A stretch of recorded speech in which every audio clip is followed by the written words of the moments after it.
ओम शांति। आज हम आपके सामने शीलू दीदी का अनुभव शेयर करेंगे। दीदी बताते हैं, मुझ आत्मा का बहुत बड़ा सौभाग्य रहा कि साकार में ब्रह्मा बाप की साकार पालना प्राप्त हुई। मुझे नशा है कि मेरा अलौकिक जन्म ब्रह्मा बाबा की गोद में हुआ। जब मैं 12 वर्ष 1959 की बात है, दिसंबर की। दीदी कहते हैं, जब मैं 12 वर्ष की थी तब मेरी लौकिक माता जी मुझे बाबा से मिलाने ले गई।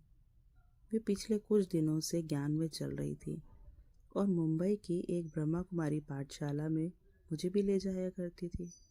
मुझे इतना ध्यान नहीं था कि यहाँ क्या बताया जाता है, बस बैठ जाती थी क्लास में और देखती रहती थी। चूँकि आबू में बहुत ठंड होती थी, इसलिए दिसंबर, जनवरी, फरवरी ठंड के इन 3 महीनों में बाबा मुंबई में रहते थे। एक फ्लैट या मकान बाबा के लिए लिया जाता था और सब तरफ से दादियाँ भी वहाँ पहुँच जाती थी। बाबा बीच बीच में ब्रह्मा भोजन के कार्यक्रम रखते थे और कुछ विशेष आत्माओं को आमंत्रण देते थे। मेरी लौकिक माताजी को भी बाबा की तरफ से ब्रह्मा भोजन का आमंत्रण मिला। बाबा के साथ ब्रह्मा भोजन करना बहुत बड़ा सौभाग्य था। बाबा हॉल में बच्चों के साथ ब्रह्मा भोजन स्वीकार करते थे। लगभग 25-30 तक ही भाई बहनें होते थे। सभी चौरस रूप में बैठते थे। बाबा सामने बैठते थे, बहनें परोसती जाती थी और बाबा एक एक बच्चे को बुलाते थे। पहले वह बाबा से दृष्टि लेता था, फिर बाबा की गोद में जाता था।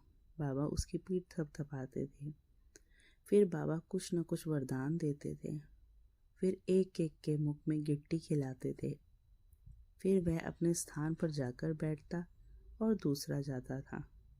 इस प्रकार बाबा की गोद में सभी जा लेने के बाद ही ब्रह्मा भोजन शुरू होता था। मेरी लौकिक माताजी मुझे ब्रह्मा भोजन के लिए बाबा के पास ले गई थी। मैंने देखा सभी बाबा की गोद में जा रहे हैं। जब मेरी बारी आई तो मुझे थोड़ा संकोच हुआ कि कैसे जाऊं, कौन है बाबा, कारण कि बहुत कम संपर्क में आई थी।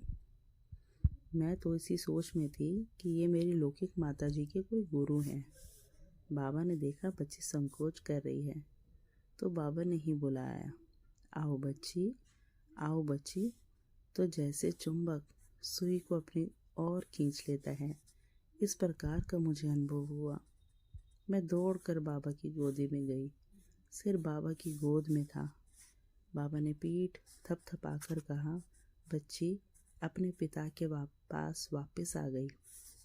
ये वरदान बाबा ने दिया। मुझे ऐसा अनुभव हुआ जैसे कि ये मेरा नया जन्म हुआ है। क्यों ऐसा एहसास हुआ? क्योंकि जब मेरा यह शरीर मात्र 3 दिन का था तब लौकिक पिता ने एक दुर्घटना में देह त्याग दिया था। मैंने लौकिक पिता को देखा नहीं और उन्होंने भी मुझे नहीं देखा। वे बाहर थे और मुंबई आते रास्ते में ही दुर्घटना घट गई। जब बड़ी हुई और इस दुर्घटना के बारे में पता चला तो मन से खटकता था कि मेरे ऐसे क्या कर्म है जो मैंने पिता को नहीं देखा। मेरे जन्म के तीसरे दिन एक बहुत ही सुंदर और अद्भुत घटना यह घटी कि माता जी को ब्रह्मा बाबा का साक्षात्कार हुआ था। उस समय उन्हें ईश्वरीय ज्ञान का परिचय नहीं था। उस दिन सवेरे सवेरे एक फरिश्ता उनके सामने आकर खड़ा हुआ था। उसने अपने दोनों हाथ पसारे हुए थे। जैसा कि ब्रह्मा बाबा का भी एक चित्र है, बच्चों का आह्वान करते हुए। फरिश्ता बोला, यह बच्ची मेरी है, मुझे दे दो, मैं इसका पिता हूँ। मेरी लौकिक माता देखती रही, यह कौन है? लाइट में फरिश्ता, बुजुर्ग सा, बहुत चमक थी उनके चेहरे पर। माताजी सोचने लगी, मैं पिता हूँ, ये कैसे कह रहे हैं? लेकिन उनको भी बहुत आकर्षण हुआ। उन्होंने मुझे उठाकर उस फरिश्ते को दे दिया और 1 सेकंड में देखा कि वे गायब हो गए। माताजी अपने आप में जागृत हुई तो देखा बच्ची तो वहीं थी, कोई गायब थोड़ी हो गई थी। परंतु उनके मन में सदा ये प्रश्न रहता था कि यह कौन मेरे सपने में या साक्षात्कार में आया और ऐसे कह दिया कि मैं इसका पिता हूँ। लेकिन उसने यह किसी से कहा नहीं। उसी दिन शाम को लौकिक पिता के देह त्याग का समाचार माँ ने सुना तो जैसे बाबा ने पहले से ही मेरी लौकिक माँ को इस आकस्मिक परिस्थिति के लिए तैयार कर दिया। मैं पहली संतान थी। माताजी की आयु लगभग 18 वर्ष थी। मेरा अलौकिक जन्म तो उसी समय ही हो गया था।